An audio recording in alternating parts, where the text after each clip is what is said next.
It's not perfection I offer you today, but rather direction to perfection.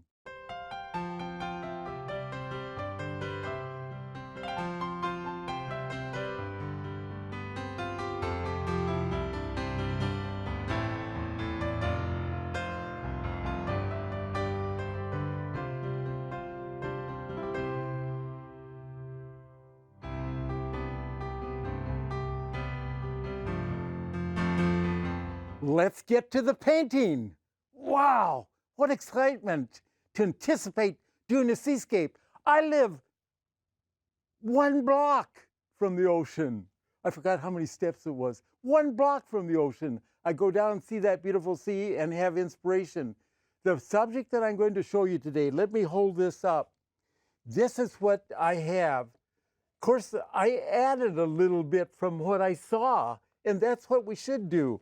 We paint from memory, even while out on location. You're looking at memory, things that, oh, that would be good, or so on. Or if I move that tree, do it. All right, here's what we have. We have a canvas that has been primed with 6 white, 1 Payne's gray, 1 permanent green light, and put that all over. And then I have a drawing. In my case, I've made it with what do you call it? A dark pen, so that ballpoint, so it will be able to see the paint through it. If you could do it with acrylic, might be helpful, because when you try to cover it, you don't want anything to bleed through. Today, the halfway point, and this is what we're going to come to. We might go a little bit past the halfway point, we'll see. Now, what I've done in previous shows is, I didn't always do this. I'd start at the center of interest and so on, and that's all right in your studio. But for your watching, I think it'd be easier if I start in the sky and then come on down. I'm going to take a fan brush and just wet the canvas a little bit. What I'm doing with this walnut oil is making sure that it's thin and just barely dampening the canvas.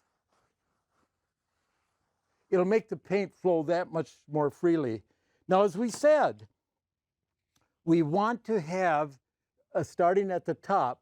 So my starting at the top will be making a blue.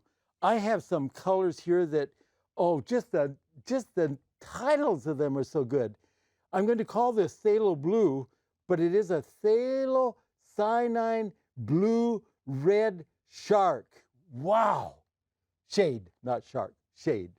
Okay, so I'm taking some white, and I want to say something about this palette.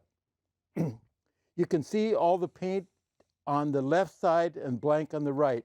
I'm going to do this for today. I'll mix on this side, and then next week, when I come over the other side, I'll still have some of this paint to bring across. So that makes sense.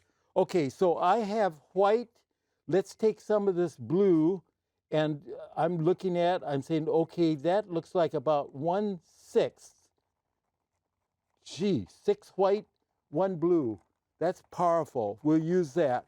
And then I'm going to come down and take some nickel azo yellow. Start out with equal parts. A lot of these colors are new to me, so I'm just finding what's the best formula by mixing in front of you. I like that. So that's what we'll do. And when we do it, we'll put on the blue first, but I'll put it on and maybe either leave a space for the yellow or wipe a bit. And my second choice is right. We'll wipe a place for it, which means when I wipe, there'll still be a small influence of the blue on it. Love that fan brush. Ooh, you are a beauty. You do the work of tons of people. Okay, that's on. Now we'll take, and I'll dip into the walnut oil and clean the brush. And when I say clean it, it still has some stain on it. I'm not running over to the sink and saying, oh, gee, there's still some blue in it. Okay, so I'll use that same brush, cleans it, and then I have the nickel azo yellow and white. And I gave you the formula, so I hope you remember it. Oops, remember how I said wipe? This is just a dry paper towel as I'm doing it. And I don't mind what's happening there when a little bit of the blue comes across on the distant mountains. In fact, I love that.